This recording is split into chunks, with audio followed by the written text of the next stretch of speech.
So I am at the tail end of week 34. Welcome back to my channel. My name is Erica. If you're new here, I make videos documenting my experience of expecting my first child while also having an autoimmune disease.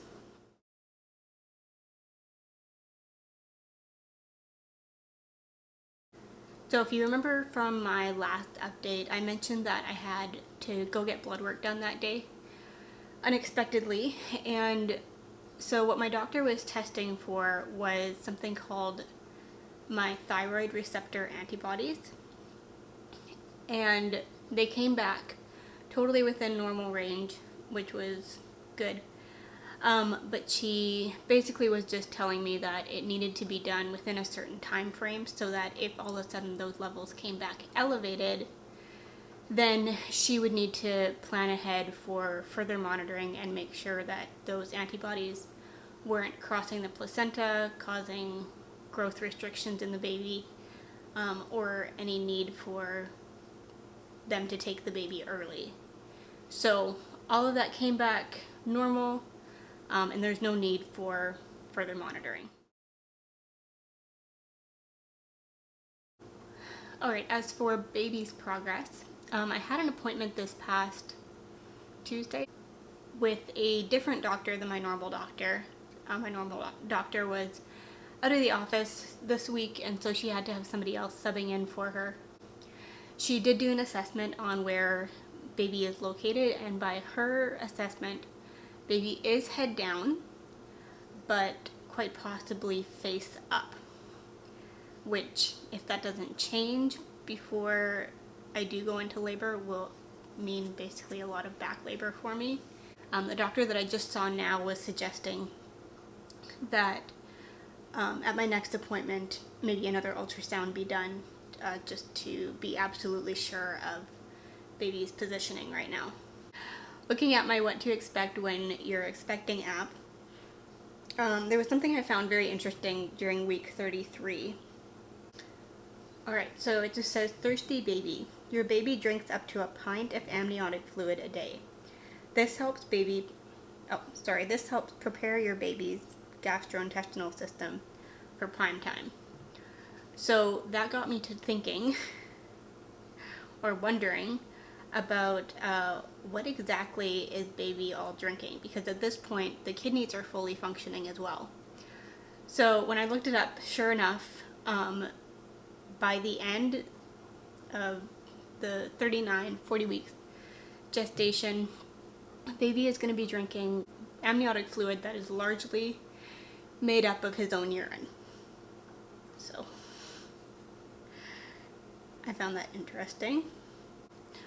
One other thing that the doctor asked me about this last week was baby's movement. And basically up until this point I've been noticing kind of an odd cycle of movement where there's a pretty consistent pattern of 3 days of pretty intense movement, and then 1 to 2 days where there's still movement but very sluggish, and it seems like baby will startle more easily if there's a loud noise, and then quiet back down and kind of go back to sleep. And so this is basically what I told her. She hadn't really heard of that before. Normally there's different cycles of activities in a 24-hour period, but not where it'll be, 3 days one way, 1 day a different day, then 3 days, and then 1 day again. But I've noticed that pattern for weeks now, and so she said as long as there's still movement, that's fine.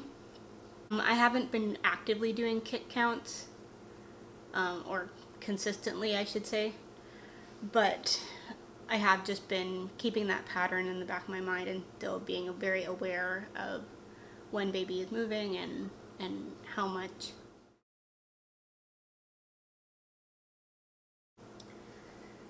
As for my own symptoms, I would say shortness of breath is getting less frequent, but it could also be that I'm just getting used to it.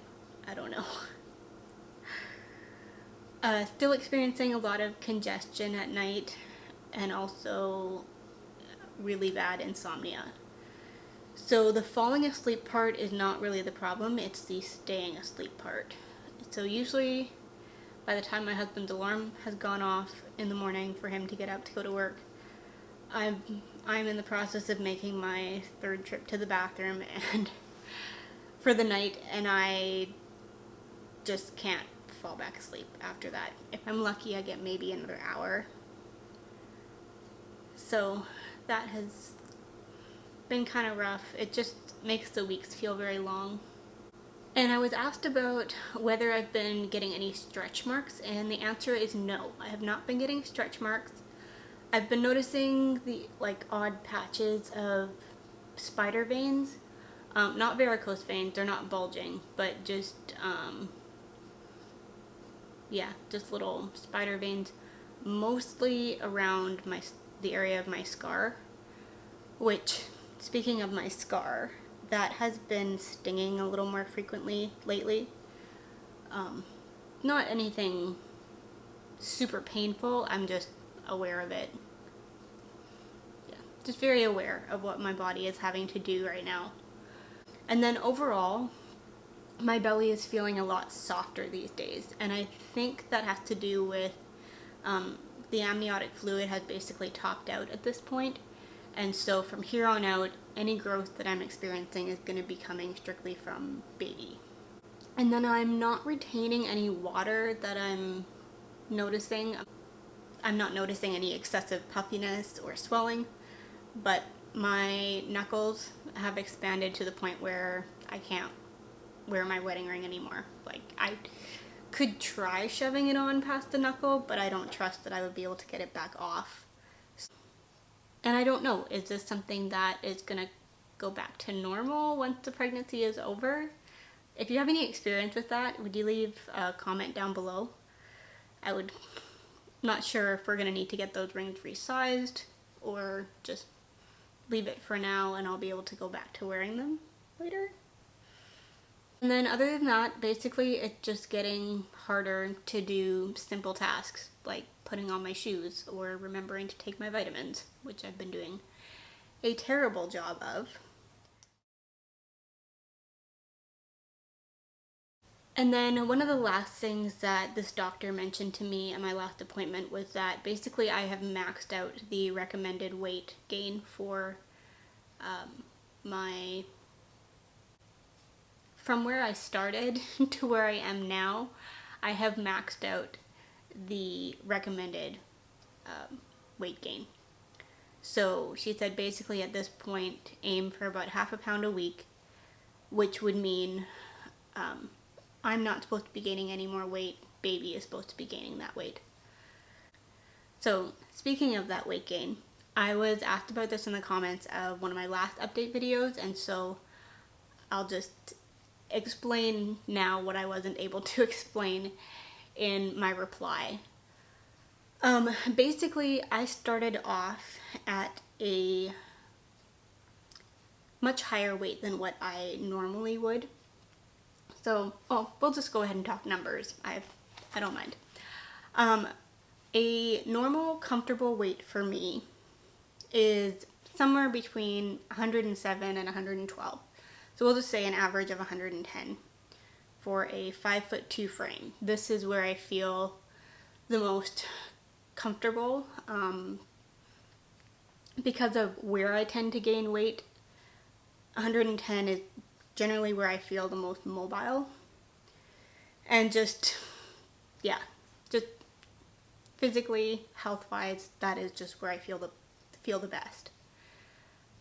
But in order for me to sustain a pregnancy, my doctor was recommending that I gain a little more weight. And so by the time we found out about this little one, I was probably sitting around 120, 122 pounds. So that is where I started out. I was already heavy, so I was already 10 to 12 pounds heavier at that point than what I normally am.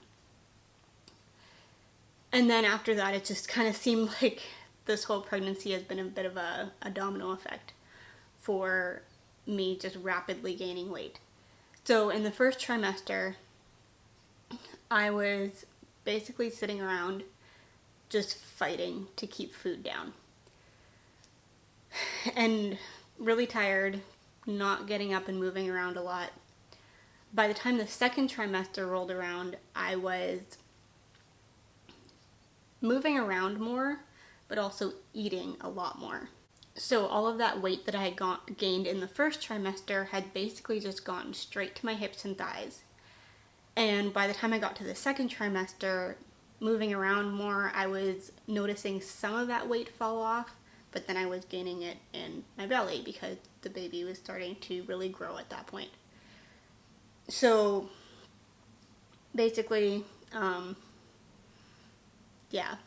felt like I had gained a lot of weight in the first trimester, and then it kind of just evened itself out a little bit in the second trimester, but now in this third trimester again, I've been finding it a lot harder to move around because of joint pain or lower back pain, just with carrying all the excess weight. It's getting harder to go out for walks and just be active. Not to mention there are some days that I am just hungry all the time with the insomnia. I'm also getting really hungry at night, and so my whole eating schedule and everything is completely thrown off. And I think just all of these things compounded are just contributing to my excess weight gain. Yeah, that is basically where it's at right now. I am sitting at somewhere between 155 and 160 pounds, I believe. And then I thought it would be fun to kind of just mention a few of the things that have been going on that I wouldn't have expected from pregnancy. So all of the emotions that you go through, like just everything from like desperately just wanting your body back already to trying to grapple with the fact that you have a tiny human growing inside of you. It's been pretty overwhelming to think of once this baby comes out that my husband and I are then going to be responsible to keep this little person alive. There's just a lot of emotions that come with all of that. It's just overwhelming, it's exciting. I did not realize how extreme the fatigue would be and how frustrating that fatigue would be. It's been quite the battle. Obviously, if I could sleep better at night, then during the day might not be so rough. But yeah, that's been just not something I expected. I also didn't realize that everything slows down.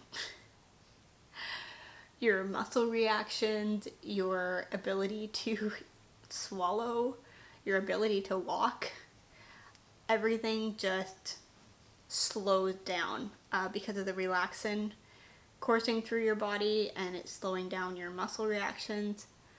I didn't realize what that would be like, and that after taking a sip of water in the middle of the night, I have to then sit up for like a full 2 to 5 minutes in order for that to completely go down so I can lay down without having heartburn or something. Another thing I didn't expect was all of the stuff, or how panicky that stuff would make me. And I'm not just talking like, yes, there's all of the stuff for the baby, but then there's also this overwhelming list of things that I would like to do to be prepared. And I still have another baby shower this weekend.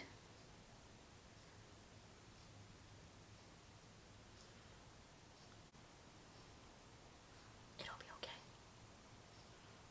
I just keep telling myself it'll be okay. And then I also didn't realize just all of the decisions that you need to make. There's just, a lot of decisions, things to learn about. And I mean, some people say ignorance is bliss, but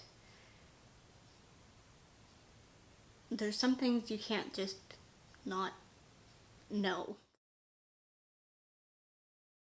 So what is coming up for myself and for this channel is that I have another doctor's appointment in about 2 weeks.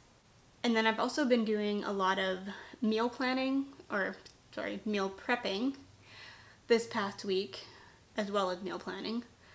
And so hopefully this Saturday I will be able to have that video put up. You'll be able to get a little bit of a glance into what it was like for me being in the kitchen for pretty much 2 days straight. Actually, 2.5 days straight.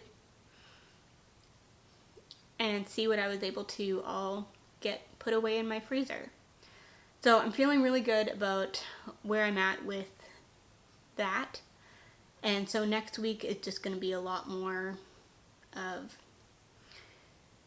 just deep cleaning and getting organized, and hopefully if Jeremiah can get the crib finished this weekend, we can start setting up our bedroom and getting the nursery put together. So that is a wrap on week 34. I will be back this time next week to show you what's in my hospital bag. And then the week after that will be my last bi-weekly update before I switch to weekly updates as we wait for the arrival of this little peanut. I hope you have a great rest of your day, and I'll see you in the next one.